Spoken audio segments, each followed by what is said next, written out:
18 जून को air India का plane crash हुआ, सैकड़ों लोग मारे गए और देश के गृह मंत्री जी ने साफ कह दिया कि यह एक दुर्घटना थी और इसे नहीं रोका जा सकता था। बात खत्म, पैसा हजम। सही बात है, हादसे नहीं रोके जा सकते, मणिपुर नहीं बच सकता, पहलगाम हमला नहीं रोका जा सकता, भगदड़ नहीं रुक सकती, सिर्फ विधायक खरीदे जा सकते हैं, सरकार गिराई जा सकती है, ईवीएम हैक की जा सकती है, चुनावी रैली की जा सकती है और सिंदूर बांटा जा सकता है ना? आखिर सरकार का काम क्या है भाई? दंगे नहीं रुक सकते, आतंकवादी पकड़ नहीं सकते, शिक्षा व्यवस्था तबाह है, स्वास्थ्य सुविधाओं से मतलब ही नहीं है, बेरोजगारी रिकॉर्ड तोड़ रही है, महंगाई कमर तोड़ रही है, रुपया धूल चाट रहा है, बेरोजगार धूल फांक रहा है। फिर सरकार का काम क्या है? अमेरिका से ऑर्डर लेना या आईपीएल क्रिकेट करवाना या सट्टेबाजी करवाकर देश भर को जुआरी बनाना? आखिर काम क्या है सरकार का? अमेरिका से भारतीयों को जंजीरों में बांध कर भेजा गया और आपके मुंह से चूं तक नहीं निकली। यही दिन दिखाने के लिए 56 इंची बने टहल रहे थे आप।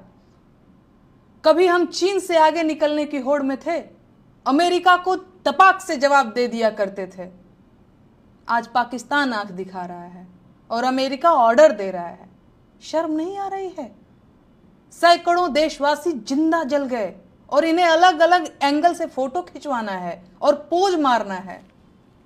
देशवासी कितने नशे में हैं कि ये निकृष्टता नहीं देख पा रहे हैं। अगर यही आपका आपदा में अवसर है तो इसे हम देशवासी नीचता कहते हैं। इस देश की जनता ने कैसे कैसे लोगों को सिर पर बिठा रखा है। पर्ची निकालने और भविष्य बताने वाले बाबाओं ने विमान दुर्घटना के बारे में पहले ही क्यों नहीं बताया? इन्होंने प्लेन क्रैश की पर्ची क्यों नहीं निकाली? महाकुंभ की महाभगदड़ की पर्ची भी नहीं निकाली थी, बालासोर ट्रेन दुर्घटना की पर्ची भी नहीं निकाली थी और पहलगाम हमले की भी पर्ची नहीं निकाली थी। देश में करोड़ों लोग इन्हें चमत्कारी बाबा मानते हैं और ये प्रधानमंत्री जी के भी प्रिय हैं। देश का मीडिया इनके मुंह में माइक ठूंसकर सवाल कब पूछेगा? दुर्घटनाग्रस्त विमान एयर इंडिया का था और एयर इंडिया कुछ साल पहले टाटा ग्रुप को बेचा जा चुका है। अहमदाबाद एयरपोर्ट के संचालन और प्रबंधन की जिम्मेदारी पिछले कुछ सालों से अडानी ग्रुप के पास है। ऐसे में इस दुर्घटना की ईमानदार जांच की उम्मीद करने वालों के लिए मेरे मन में सिर्फ दुख है। एयर इंडिया विमान दुर्घटना एक्ट ऑफ फ्रॉड है, जिसे एक्ट ऑफ गॉड बता दिया गया और सारे पत्रकार 250 जले इंसानों को छोड़कर एक जलने से बची किताब के इर्द गिर्द रिपोर्टिंग करते रहे। और अब तमाम लोग मेरी संवेदनशीलता पर सवाल उठा रहे हैं और फिर से वही राग अलाप रहे हैं कि चुप रहो, देश संकट में है, अभी चुप रहो। जबकि सच ये है कि जब से ये लोग सत्ता में आए हैं, देश तभी से संकट में ही है। प्लेन क्रैश का सवाल पूछने पर मेरी संवेदनशीलता पर सवाल उठाने वाले भाजपाई मेरे उस प्लेन में न होने का दुख व्यक्त कर रहे हैं। कह रहे हैं कि काश मैं भी उसी प्लेन में होती। विपक्ष के नेताओं के लिए भी उनके मन में यही भाव है। संवेदनशीलता का ऐसा ढोंग सबके वश की बात नहीं है। संवेदनशीलता चेक करनी हो तो जाकर सरकार और मोदी जी की संवेदनशीलता चेक कीजिए, जो पहलगाम हमले के तुरंत बाद बिहार में रैली करने चले गए थे। तो मेरा मुंह मत खुलवाइए।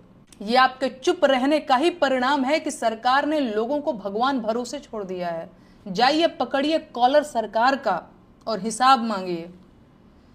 दुर्घटनाग्रस्त हुआ विमान सितंबर 2012 में एयर इंडिया के बेड़े में शामिल हुआ था। ऐसे में ये विमान लगभग 13 साल पुराना था। कारें 10 साल में रिटायर हो जाती हैं, लेकिन 12-13 साल पुराने विमानों में यात्री ढोए जा सकते हैं। क्यों? क्योंकि सरकार के लिए यात्रियों की जान से ज्यादा मुनाफा प्यारा है। जब तक मौतें नहीं होती, सरकार की नींद नहीं खुलती है। खराब विमानों में यात्री ढोए जा रहे हैं और सरकार चुनाव लड़ रही है। यात्रियों की सुरक्षा की जिम्मेदारी अंतिम रूप से सरकार की ही होती है, तो विमान दुर्घटना के लिए सरकार ही जिम्मेदार है। देश के साथ हुई सबसे बड़ी दुर्घटना भाजपा का सत्ता में आना है। बाकी सारी दुर्घटनाएं इसी का परिणाम है। एयर इंडिया टाटा को दे दिया और अहमदाबाद एयरपोर्ट अडानी को दे दिया। अब देश को इस्तीफा भी दे दीजिए।